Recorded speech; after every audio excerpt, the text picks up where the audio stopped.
14 अफराद के खिलाफ जो केस है वो मिलिट्री कोर्ट के अंदर चलाने की बात हो रही है। पॉलिटिकल पार्टी वजूद में आ चुकी है और जो मेंबर्स इस पॉलिटिकल पार्टी का हिस्सा बने हैं उनको वेलकम किया गया और उनका नाम भी उन 14 की फहरिस्त में शामिल नहीं है। जो बाकी मानदा पॉलिटिकल पार्टीज हैं वो इस पार्टी के वजूद को किस तरह से देख रही है, खासतौर पर अता तारड़ ने पाकिस्तान मुस्लिम लीग नून की तरफ से और शर्जील इनाम मेमन ने पीपल्स पार्टी का मौक़िफ़ रखा है। वो क्या कहते हैं, जरा उसकी एक झलक आपके सामने रखता है।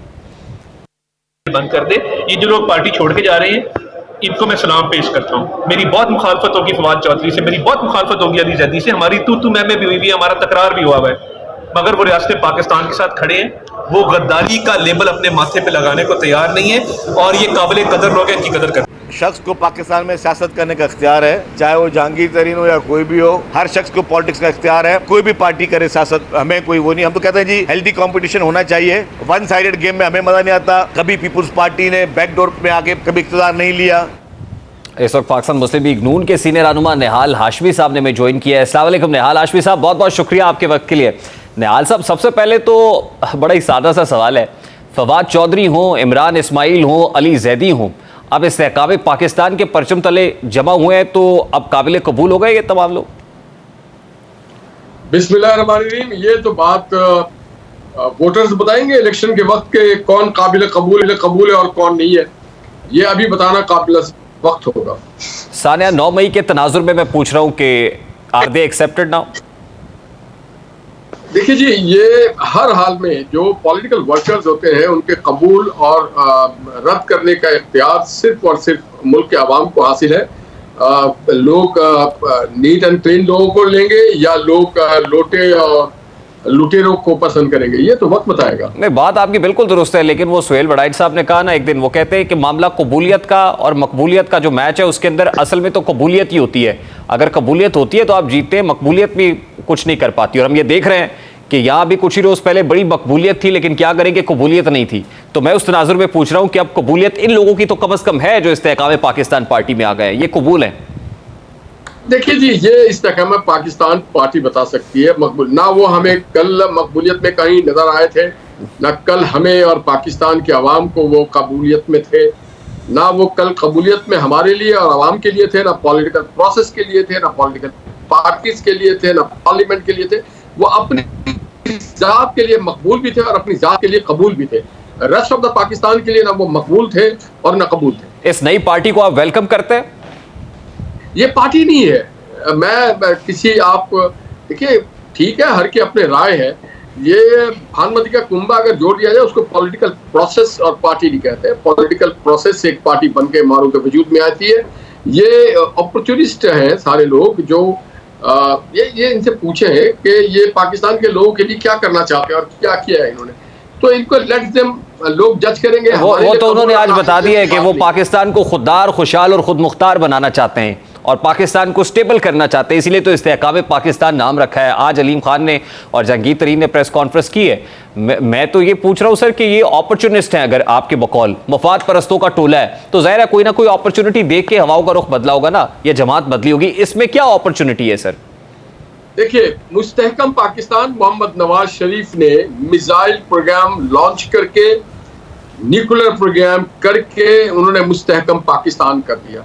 खुशहाल पाकिस्तान मोहम्मद नवाज शरीफ ने इंफ्रास्ट्रक्चर डेवलप करके, खा वो रोडवे हो, मोटरवे हो, ऑरेंज ट्रेन हो, मेट्रो बसेस हो, बिजली घर हो, नौजवानों के लिए लैपटॉप हो, या फिर सी पैक के जैसे मंसूबे ला करके लोगों को रोजगार फराहम करना हो, वो हो।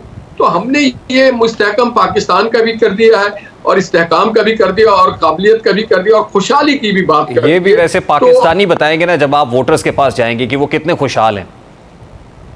नहीं, हमने तो दावे नहीं किए, हमारे तो सबूत है। पाकिस्तानी उन्हीं सड़कों पे घूमते हैं, उन्हीं एयरपोर्ट से फ्लाइट करते हैं, उन्हीं बिजली घरों से इस्तेफादा हासिल करके अपने घरों को मुनव्वर और रोशन किए हुए, उन्हीं कारखानों पे जाते हैं, उन्हीं सी पैक के मरात। तो पाकिस्तानी को तो पता है कि मोहम्मद नवाज शरीफ ने बोला नहीं, क्या करे वो पाकिस्तानी के, उसके पास बिजली नहीं है, उसके पास तो एयर टिकट नहीं है, उसके पैसे नहीं है कि वो एयर ट्रैवल कर सके। क्या करे, अब तो वो मोटरवे से सफर नहीं कर सकता। मैं तो उस पाकिस्तानी की बात कर रहा हूं सर। के लिए मोहम्मद नवाज शरीफ ने 30 रुपए किलो का आटा रखा था, उन पाकिस्तानियों के लिए शहबाज शरीफ ने ₹2 की रोटी रखी थी उन नौजवानों के लिए शहबाज शरीफ। ये गए जमानों की बात है सर, जब खलील खान फाख्ता उड़ाया करते थे। निहाल हाशमी साहब, ये तो गए वक्तों की बात है सर, मैं तो आज की बात कर रहा हूँ। तारिक साहब, हमारे वक्त में आपने रोटी ₹2 लाहौर में, आपको पता है ना, मैं कोई आसमान की बातें तो नहीं बता रहा हूँ।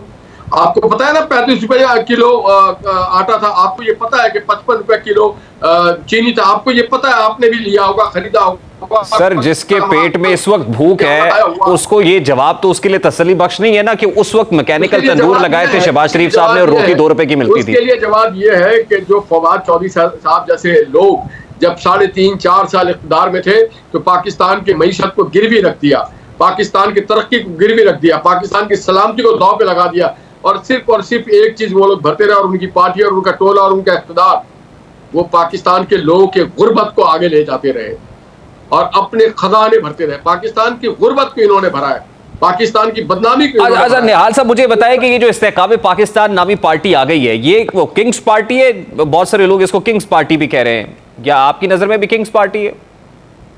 ये फिल्मों में होता है किंग्स पार्टी, क्वींस पार्टी, और ये फिर खवातीन करती है किटी पार्टी।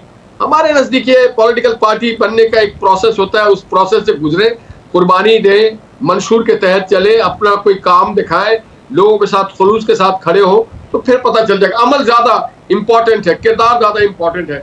हमारे पास हमारे वो तो उन्होंने कह दिया आज, जहांगीर तरीन साहब ने कहा कि थ्योरी नहीं प्रैक्टिकल, ये जमात थ्योरीज पे नहीं बल्कि प्रैक्टिकल्स पे चलेगी। और जहां तक आप बात करें फिल्मों की, तो मेरा ख्याल है ऐसी फिल्में पाकिस्तान में भी चलती रही है ना सर, रिपब्लिकन पार्टी से लेके तो तहरीके इंसाफ तक, और दरमियान में जो जो पार्टीज आई वो किंग्स पार्टीज नहीं थी तो क्या थी? मैं तो इस कॉन्टेक्स्ट में बात कर रहा हूँ, पाकिस्तान की हिस्ट्री भरी पड़ी है किंग्स पार्टी से। आप बिल्कुल ठीक बात कर रहे हैं। रिपब्लिकन से लेके काफ लीग तक, काफ लीग से लेके तहरीक इंसाफ तक, और अल्लाह रहम करे आगे क्या होने वाला है, अल्लाह रहम करे। हमारे मुल्क, हमारे शहर, हमारे सूबे में भी इस तरह की पार्टियां बनी और बिखर गई। जो अवामी पार्टी है वो काम करती है, उसके मंशूर नहीं होते, दावे नहीं होते हैं, ग्राउंड में काम होता है, किरदार होता है। मोहम्मद नवाज शरीफ साहब ने कहा था ना कि फैसले और काम बताया करते हैं।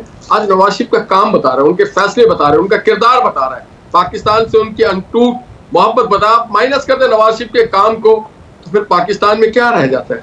अच्छा निहाल साहब, इस वक्त डिस्टर्बिंग न्यूज़ जो सबसे ज़्यादा आपकी हुकूमत के लिए, ये PMLN लेड कोलिशन है। वज़ीर आज़म पाकिस्तान मुस्लिम लीग नून का है, वज़ीर ख़जाना पाकिस्तान मुस्लिम लीग नून का, और सबसे ज़्यादा तनकीद अगर हो रही है तो वो पाकिस्तान मुस्लिम लीग नून पे हो रही है, क्योंकि इकोनॉमिक जो सिचुएशन है बड़ी डिस्टर्बिंग है।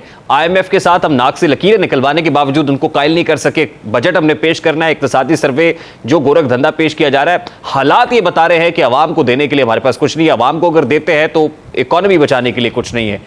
ये डिस्टर्बिंग नहीं है आपके लिए? कतन नहीं। कौमों के जिंदगी में, तारीख में मुश्किल मराइल आते हैं और कौम मुझसे निकल जाती है, और हम समझते हैं कि हमारी कौम एक बड़ी वाइब्रेंट कौम है और इन मुश्किलात से निकल जाएगी। हाँ, कुछ एजेंट बैठे होते हैं जो बीच में किसी और कंपनी के मशहूरी के लिए कहते हैं कि ये डिफॉल्ट। आपको नहीं मालूम कि गुज़श्ता महीनों में इसाक डार साहब ने अंतक मेहनत करने के बाद वज़ीर आज़म साहब रशद तेल लेके आ रहे हैं, पेट्रोल और डीजल की कीमतें कम हुई। ये एक साइन है, ये एक इंडिकेटर है। जब डीजल और पेट्रोल की कीमत कम होगी तो मईशत में बेहतरी आती है, क्योंकि जो ट्रैवलिंग कॉस्ट है, ट्रांसपोर्टेशन कॉस्ट है, लॉजिस्टिक कॉस्ट है, वो नीचे आ जाता है। तो उससे ट्रिकल डाउन इफेक्ट आम आदमी को पड़ता है। तो हम अपने तक कोशिश कर रहे हैं कि हम लोगों को बेहतर से बेहतर सहूलत। 150 रुपए लीटर पेट्रोल से वो 272 रुपए तक पहुंच जाएगा, और फिर आप उसमें 12 रुपए कमी कर देंगे, तो ये तो जस्टिफाइड नहीं है ना। क्या 100 रुपए कम होने जा रही है पेट्रोल की कीमत? कम से कम 100-150 रुपए कम हो जाएगी। 100 से भी ज्यादा कम होगी प्यारे भाई, 100 से भी ज्यादा कम होगी। आपको याद नहीं है 60 रुपए का मैं तो, हम तो ये खुशखबरी सुनने के लिए कान तरस गए हैं। कब होने जा रहा है सर? को डेडलाइन बताएं। आपको याद होगा ना, मैंने माजी का डेडलाइन बता दिया। मोहम्मद नवाज शरीफ 2017 तक पेट्रोल 65 रुपए का था ना, माजी में चले, 55 का था, माजी में जाए इसके लिए 35 का था ना। तो जब नवाज शरीफ आएगा तो लग पता जाएगा, इंशाल्लाह चीजें वहीं पे आएगी। कब आएंगे? चौथी बार वजीर आज़म मोहम्मद नवाज शरीफ जब बनेंगे तो हो जाएगा इंशाल्लाह। नहीं, मैं कह रहा हूँ ये नवाज शरीफ साहब कब आ रहे हैं? सबसे पहले तो ये भी एक $1 मिलियन क्वेश्चन है ना। अगले क्वार्टर में आ जाएंगे इंशाल्लाह। अब एक क्वार्टर इंतजार कर ले, इंशाल्लाह मोहम्मद नवाज शरीफ पाकिस्तान में होंगे। तो तब तक तो इलेक्शंस हो चुके होंगे? इलेक्शन से पहले आ जाएंगे इंशाल्लाह। इलेक्शन अगले साल हो रहे हैं? नहीं, इसी साल होगा इंशाल्लाह ताला। अक्टूबर में? जी, अक्टूबर में, और might be mid of November या अर्ली नवंबर।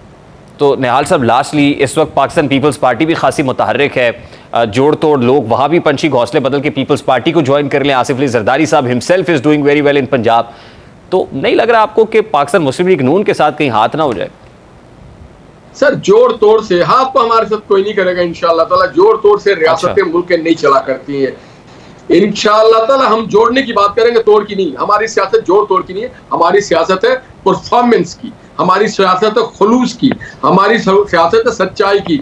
मोहम्मद नवाज शरीफ साहब ने और PMLN की हुकूमत ने अपने 3 अदवार में ये बताया कि नामसाइद हालात के बावजूद हमने यहाँ से दहशतगर्दी का खात्मा किया, लॉ एंड ऑर्डर को बेहतर किया, गैरों के सितम तो सह लेते, अपनों ने कयामत ढा दी है। तो ये ना हो कि आपके अपनी कयामत ढा दें। आज जो इत्तेहादी हैं, बाहम शीरो शिकर है, कल को वो आप ही के सामने आके ना खड़े हो जाए, इसलिए तैयारी की हुई है। नहीं होता। देखिए तारिक, हर सियासी जमात के अपने मंशूर हैं। यकीनन ये सारे हमारे मध्य मुकाबिल होंगे अगले इलेक्शन में। तो हमारा कोई परमानेंट इत्तेहाद तो है नहीं। हम अगले इलेक्शन में इनके मध्य मुकाबिल होंगे इंशाअल्लाह ताला। पीपल्स पार्टी हो या कोई और भी पार्टी हो, और वो अपने मंशूर के साथ जाएंगे अवाम के पास, अपने कारनामे अपने किरदार के साथ। हम अपने काम अपने किरदार के साथ, अपने खुलूस के साथ जाएंगे और अपने मंशूर के साथ जाएंगे।